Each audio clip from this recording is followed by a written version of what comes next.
The second and final inter-squad scrimmage for the Calgary Flames now complete, and preparations now turn to that opening night in Winnipeg against the Jets on Thursday, January the 14th. Peter Loubardias alongside Brendan Parker. It is Calgary Flames training camp powered by TELUS, and we mentioned it is complete in terms of game-like situations for the Calgary Flames. Jeff Ward, the head coach, talked about trying to find some of that chemistry, or at least build on the chemistry in some of the combinations they've put together. Did they find some answers in some of the questions they still had? I do. I think it was their last rep, their last opportunity. You know, we've seen, even including in tonight's game, we've seen them tinker and do some different things.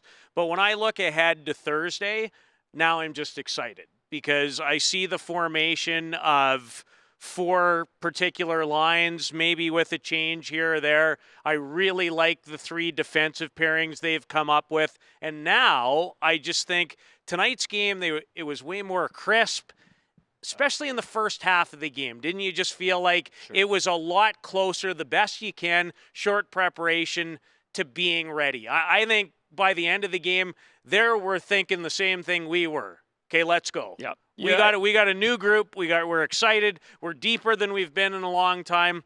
Let's go see how this works out. It's so funny because a lot of the talk coming in is just how short training camp is, how condensed it is, but how quickly everybody kind of turns that switch. And I think, Elias Lindholm echoed those exact comments in our post-game interview, just that we're ready to go. And I think there's some excitement level building now. Let's go through some of the goals, the offense, because it's still fun to watch some of the different combinations we've seen and what it produced here tonight.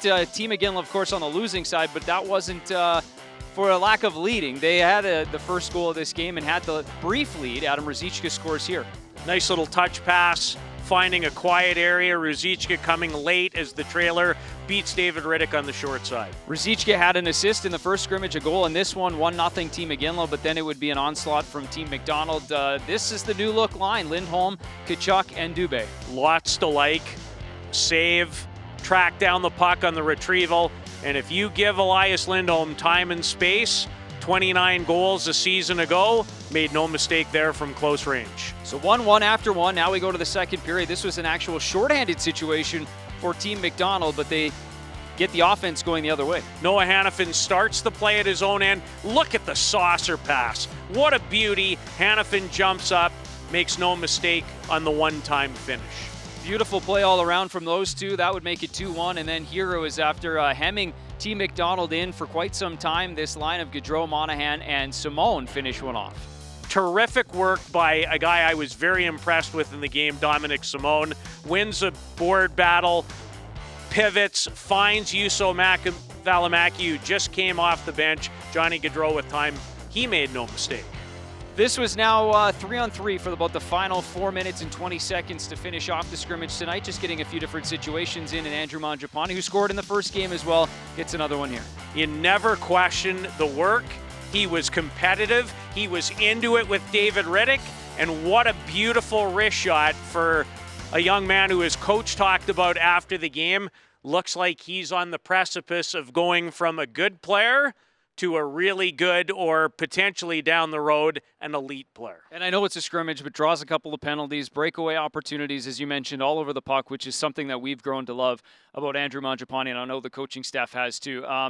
Josh Levo joins that line with himself and Michael Backlund, so that's an interesting combination. But I want to circle back to Dubé, Lindholm, and Tkachuk. I think there's no question that line had a lot of people excited, a lot of people talking just in terms of potential. What for you stands out about what the ceiling or what that potential could be for that line? Well, when you play smart players together, so you start with the combination of Lindholm and Tkachuk, but now you add this explosive, young, loves the big stage, Dylan Dubé. He skates. He's good on the forecheck. He can shoot the puck. Made himself available there in the high slot.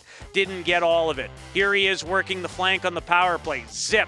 The only guy to wear 2 different jerseys tonight. Played for both white and red to get a look at him in a lot of different situations. If I had a vote as to who might be this team's breakout player up front, I'm not sure I'm looking any farther than number 29.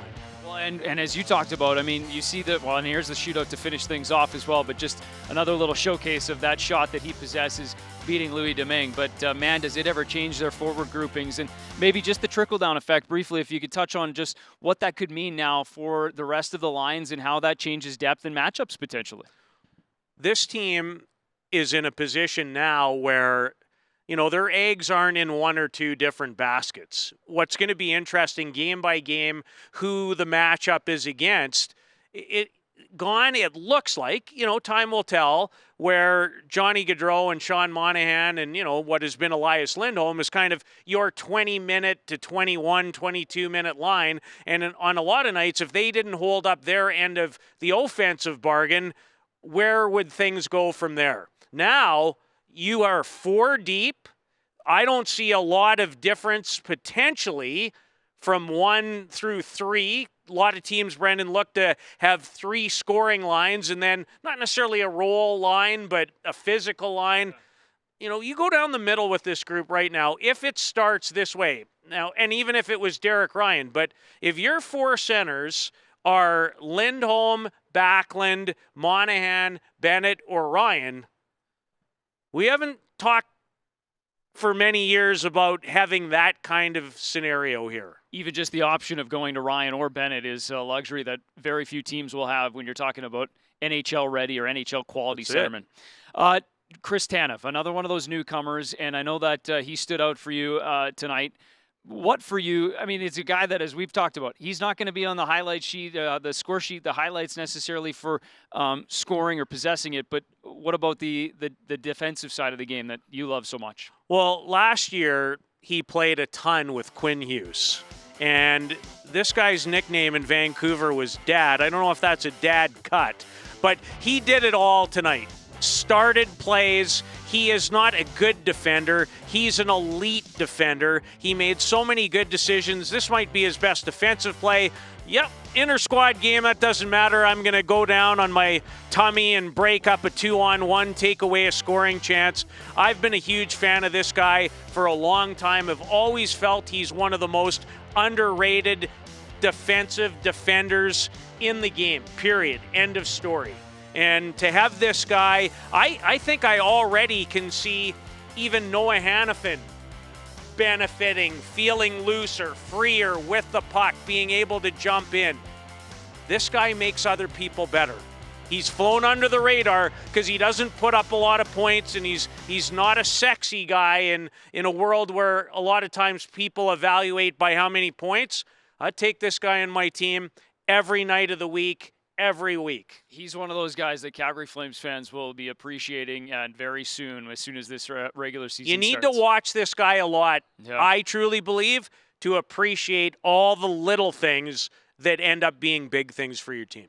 So just to wrap things up, Jacob Markstrom ends up playing the distance in the first inter-squad game. He comes out halfway through this one to give way for Louis Domingue. David Riddick looked calm and cool in his net as well. He plays the duration of this game, and now we get ready for the opener. It should be a lot of fun Thursday night, and boy, is it coming fast. Yeah, it's coming fast. It's a great test. You think about the carryover with Tkachuk and Scheifele in the play-in round that, the Flames obviously did a pretty good number on the Jets in 4 games, but that's a team with lots of options. They're really deep up front.